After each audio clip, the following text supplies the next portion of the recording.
Hi everyone, back to Evermore YouTube channel. It's Chris back with another match preview for Newcastle United's upcoming game this Sunday down at Stamford Bridge against Chelsea. I'm not looking forward to this one. I don't know about you, but I certainly am not. The way we are playing, the way we're struggling to put chances away right now, this could get messy, to be brutally honest with you. We're going to talk about the team, talk about the lineup, how we think it's going to go, who the danger men are for Chelsea, and what chance do we think we'll have in the game? As you can probably tell from my tone, not really a great deal. But we'll get stuck right into that in a second. Just before we do, a little reminder, if you have checked us out for the first time, hello. We're normally more positive of this, but we're feeling a little bit low at the minute about the way Newcastle have not been taking the chances. But smash like and subscribe. Hang on a little bit longer. Why not have some new Newcastle United content in your life? So let's get stuck in then. So as I say, Chelsea seem to have got it together a little bit this season. They can blow hot and cold, but they're sitting there 6th in the Premier League on 14 points. Newcastle are 9th, only on 12, mind you. So there's only a couple of points between the two. And if Newcastle show up in this game, it could quite easily go the way we want it to go. But the most annoying thing, I think, about this game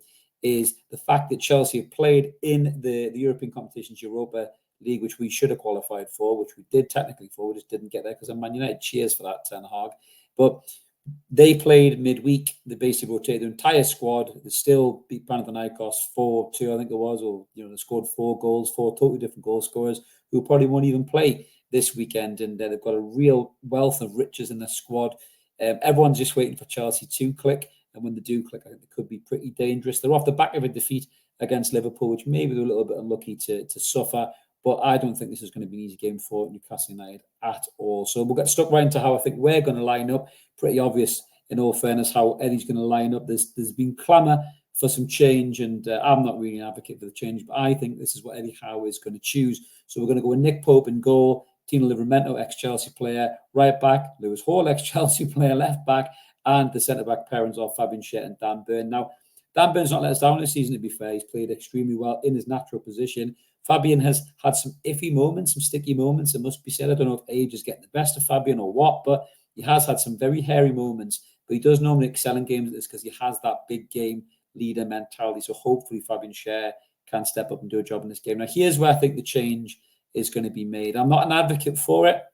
I don't buy into the narrative that since this player came out, we've struggled to win. I think we've struggled to win because we don't take our chances and we're not particularly gelling in the final third. But everyone seems to think that this lad is the reason. And I think Eddie Howe also thinks that. So I think he will drop Sandro Tonali for Sean Longstaff and put him in the midfield three alongside Bruno Guimaraes and Joe Linton. Now, in the front three, I think he'll make another change. He has to make another change. Jacob Murphy was dog shit against Brighton. As a matter of fact, Jacob Murphy has been dog shit for quite some time. But I think he'll hopefully bring in Harvey Barnes on the right side of that midfield with Alexander Isak through the middle. I'll talk about Isak in a minute. Anthony Gordon in his natural left-hand side position. Now, Chelsea, what can you do? How can you get round them? They've got a fantastic side.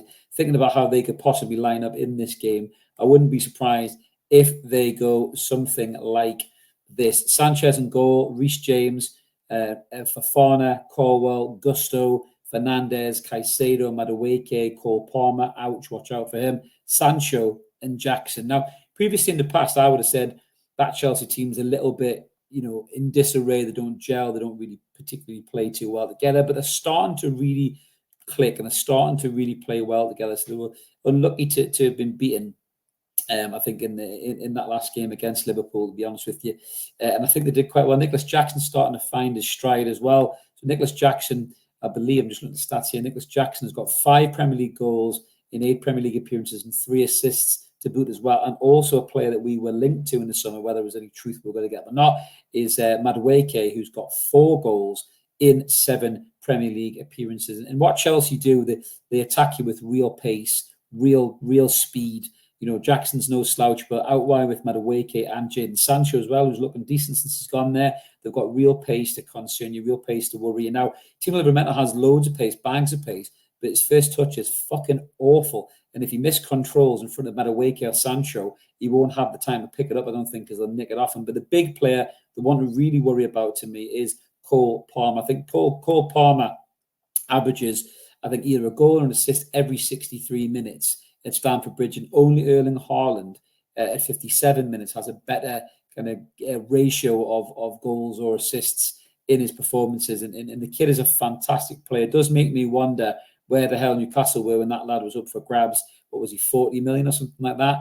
why the hell were Newcastle not in for a player like that? Is exactly the type of player that we could do with. But I think Cole Palmer will find bags of space in against this Newcastle team, especially if he makes that change and hooks Tonali for Longstaff. As much as Longstaff runs all day and gives it as everything, I don't think he'll be able to stop Cole Palmer. And I'm not feeling confident about this game at all, guys. I'm not. You look at the bench as well. They've got Neto to come on. They've got, Madam, is it Mudryk? I know who's got pace. I know he's not had a great time, but it's a real worry. The midfield of Caicedo and Fernandes is decent, strong, good on the ball. Will they nullify Bruno and Joe Linton? Very possibly, and I just don't think there's much change for Newcastle here. I really don't. I mean, if I was going to pick an area where they might possibly get some change in that regard, it would have been against a Cucurella if he was playing. But, now that Reece James is back from injury, I think they might tighten up that full-back position. I'm not really a big fan of Cucurella. I know he's won things, with obviously club and country, but I think he can be got at quite easily. But I'm really worried about this game. I think that this is going to be a defeat for Newcastle and a comfortable one that as well. And I hate to be negative in the match previews. I know some of you guys don't like that, but I just don't think we're playing well enough to get a result against this lot. I mean, this is not a happy hunting ground for Newcastle anyway at the best of times, but at the moment when things aren't clicking, it's still missing strength and depth. If Alexander Isak shows up and he's the Alexander Isak that we know and we love, he could win this game for us, on his own, but he's not taking his chances. He looks rusty. His running isn't quite there. The touch isn't quite there. We're not gelling in the key areas in the final third. That midfield three of Bruno, Tonali and Joe Linton, albeit has potential to be a brilliant midfield three, it's not quite firing. It's not quite clicking. So I understand people clamoring for the change in midfield, but I'd rather have Louis Milo in the midfield than Sean Longstaff because he's got more creativity and he uses the ball better. But I don't think that's what Eddie Howe will do. Lewis Hall and Livramento may get some change down the full-back positions because neither Madueke or Sancho will want to come back and defend. That's not really their game. So potentially we might get some success with the overlap with Hall and Livramento. But I'm sorry, guys, I can't see anything other than a defeat in this game. I'm going to go for Chelsea 3, Newcastle 0. It pains me to say it. I just don't feel that we're going to have enough to challenge this lot. And I think, off the back of losing that game against Liverpool as well, they'll be smart and they'll be wanting to come back. They'll be wanting to put in the performance and show the home supporters what they're all about. They're just off the back of that 4-1 win it was against Panathinaikos. And again, you're looking at the stats in that game as well. People like João Felix coming in, people like Nkunku coming in and getting a goal as well. That's the depth that they have. They had the ability to add depth to their squad and spend money when Newcastle couldn't spend money because of the financial restraints. Chelsea selling fucking hotels in between themselves and playing Monopoly, while we're paying fuck knows what backgammon. That's what they do well, and they get people on 8-year contracts. All these little caveats that Newcastle haven't taken any advantage of, under the PIF at the moment. That's another podcast question for another day. But yeah, I'm not feeling confident about it, guys. I'm going 3-0 Chelsea. I think we'll have to go off and lick our wounds. Maybe we can do them in the cup, get a little bit of quick revenge because it's double Chelsea. I won't be here. I'm away, but Mark will be with you for the post-match on that one. But I will be back on Sunday for the post-match. And I really hope I'm eating my words. And I hope Newcastle put in a performance and got a great result. And it's all about performance, really. If Newcastle lose 1 or 2-0 and perform extremely well, is something we can feel confident about. If Chelsea just rock up and be as good as they can on the day, they can beat anybody. But if we show up and we put in another limp dick performance like we did against Brighton, where we don't take our chances, regardless of everyone getting excited about all the possession we had and all that, matters nothing if you don't put the ball in the onion bag. That's what it's all about. You can play shit, win 1-0 and be top of the league and win a trophy. But you can have all the possession in the world, finish 9th and not get any European football. I know what I'd rather have, to be brutally honest with you. But let us know in the comments below what you guys think about the Chelsea game. Are you looking forward to it? Are you feeling negative like I am? I'd love to be proven wrong in post-match. Jump in the comments and tell me I'm wrong, by all means, if I am wrong on Sunday. But that's us done for now, guys. Keep it evermore until then. Have a belter. See you later.